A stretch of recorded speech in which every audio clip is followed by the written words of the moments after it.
It's just got worse and worse and worse.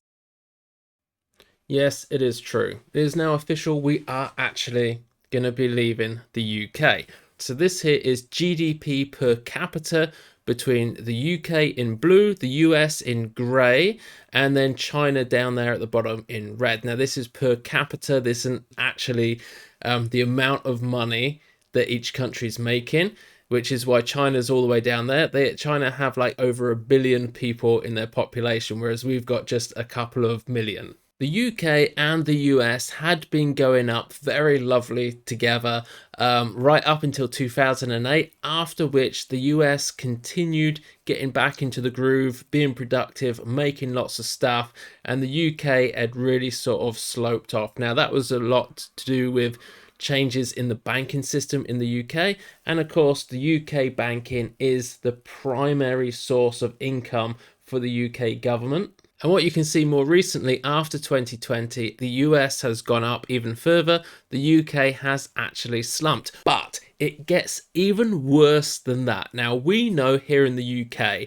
that despite what you see on this chart, which is say from like 2020 in the 90s, that things have got better and better and people have made more and more money per capita, that isn't actually true, because we know people living here that things have actually got worse. They've got a lot worse. You go to a local town centre, you're going to see a lot of boarded up shops. And of course, it's 2024. There's going to be lots of people that are going to tell you that it's all because of the times. It's because of Amazon, because of internet shopping, the high street is dying, blah, blah, blah. Some people will say it's because of immigration, but it's actually none of that stuff at all. If you go to other countries like, Far East Asia, go to the Philippines, go to Vietnam, go to China, obviously, Singapore, even South America as well. You go to countries like Uruguay, you're going to see an absolutely hustling, bustling high street. Unfortunately, the sad truth of the matter is it isn't just because it's 2024. The truth is, it is actually just the UK. So I went to the Office of National Statistics and I took all the data for the GDP in the UK from 1989 through to 2023. And it looks like this. It looks like we've made 81.70% increase on where we were back in 1989. And of course, it isn't like that in reality. As I said, it doesn't feel at all like we've made 81% growth over that time. So the reason why these charts we've just looked at are complete garbage is because they don't take into account inflation. So if we offset this chart for inflation, you're going to see this chart. Now, this is where we actually are. And as you can see, we have came down significantly, actually came down almost now 30% from where we were in 1989. So that means living standards, quality of life, the chance to get ahead, get a good job and sort of live the life of your dream has come down by 30% here in the UK. And when you look at the charts combined, you can see just how out of whack the general GDP figures are when they're not taking into consideration inflation. Right here we can see the government debt that the government's got us into. So back here in the 80s, the 90s, everything was fairly flat and quite calm here in the UK. It was going up slightly on average, even as we go up into the 2000s and the sort of Tony Blair eras up to 2008 financial crisis. The debt levels were rising, but they were doing it at a kind of a steady rate. Unfortunately, since the bailouts in 2008, things just went absolutely crazy with all the quantitative easing. And then we had 2020, obviously, with the vaccinations and all the handouts of cash to everybody. And things are just getting absolutely crazy. So if you think of this in real terms for you, at home, if you were to get a credit card and then every single month get further and further in debt and then get more credit cards and more loans and just stacking up debt on debt month on month, then obviously it's not going to be a good thing. It is going to lead to a lot of stress, a lot of pressure. There is going to be a breaking point at some point and the whole house of cards comes tumbling down. That's exactly what we see here in the UK. And don't even get me started on the ridiculous 20-mile-an-hour rule here in Wales, where they've dropped all the 30s down to 20. Yes, I got a ticket for that one. And now the bit that I know a lot of you have all been waiting for, which is, of course, the dreaded immigration. Yeah, the hot topic. Recent years, there's been more immigration, people coming into the country, than emigrants emigrating out of the country.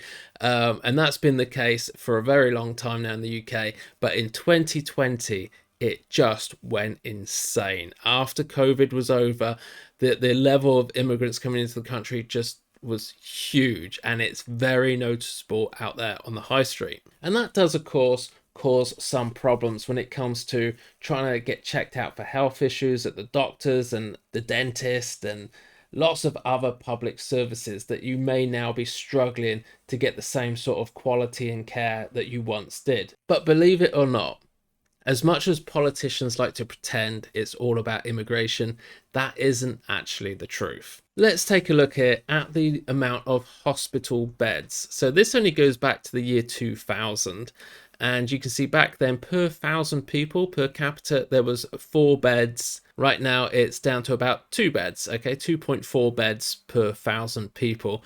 And the reason for this is obviously not because of immigration, because they've been shut in hospitals. So there's lots of reasons. There is a lot of immigration, and I know like a lot of people out there are feeling like, if you're gonna live in a country full of immigrants where you feel like an immigrant yourself, like you're not really in your own country anymore, then why not move and live somewhere else? And I kind of get that. Like, why put up with the weather here in the UK? It's terrible. I mean, it's just grey skies for most of the year. Every day is so grey, and we can't wait for some sunshine. You barely ever get to see the sun, and when you do, it's not even that hot when you go to the beach. You're down there in the summer freezing with a jumper on. Heaviest and most persistent drizzle is likely to be around hilly areas. And then when it comes to taxes, I mean, you're just absolutely taxed to death here in the UK. We pay really, really high taxes compared to the rest of the world.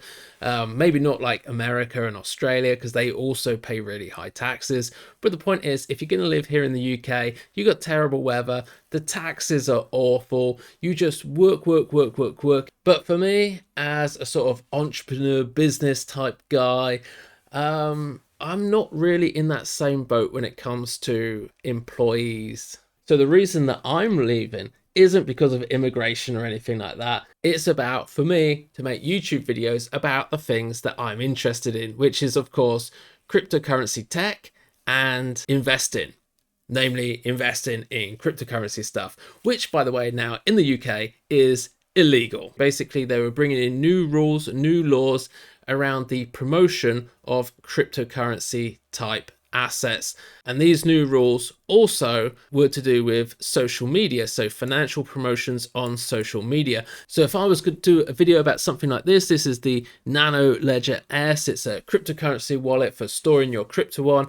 And whether or not I was paid by these guys to make the video, or I just decided to do it because I thought it was really cool, which is mostly the case on my channel. I never got paid. Actually, these guys did actually give me this for free to make a YouTube video about, and I'm sorry guys, I never did it. Okay. I've always felt bad about that. This is the only guys that ever sent me anything for free. Most of the stuff I buy myself.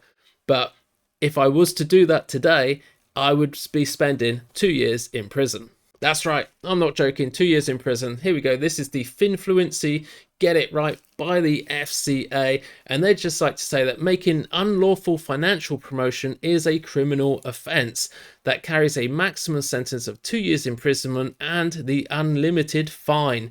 Unlimited fine could be millions that they fine you, even if you do not have any money whatsoever. Do you know that most crypto activities aren't regulated in the UK? So it says they're not regulated, but you promoting stuff on social media are regulated. So they're not going to sue the token, they're going to sue you. So what somebody like myself would have to do in order to be completely legit and be able to do videos on anything like, say, XRP or something like that, that I think is kind of cool, like a new technology that comes out with crypto, and to promote that on YouTube, whether or not I'm getting paid for it, it actually doesn't matter. Whether I've got 10 subscribers or 10 million subscribers, it doesn't matter.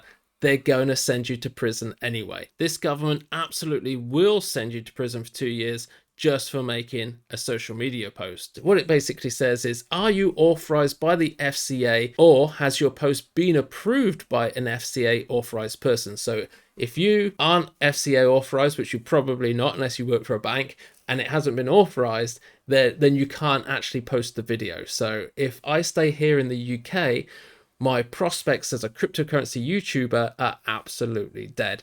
I personally really like making YouTube videos about crypto. I've tried doing stocks and shares and other sort of stuff, but unfortunately, due to massive government overreach and regulations are just ridiculous in this country, and they just keep doing this. Like every few weeks, they're changing the rules all the time in the UK as regards to crypto. And, I've put up with it for the last, since 2008, once I started getting into it. And it's just getting harder and harder and harder to do anything. So basically, I've done nothing the last couple of years. The channel got shadow banned, probably to do YouTube new stuff like this was coming out. And it's just got worse and worse and worse. So I'm out.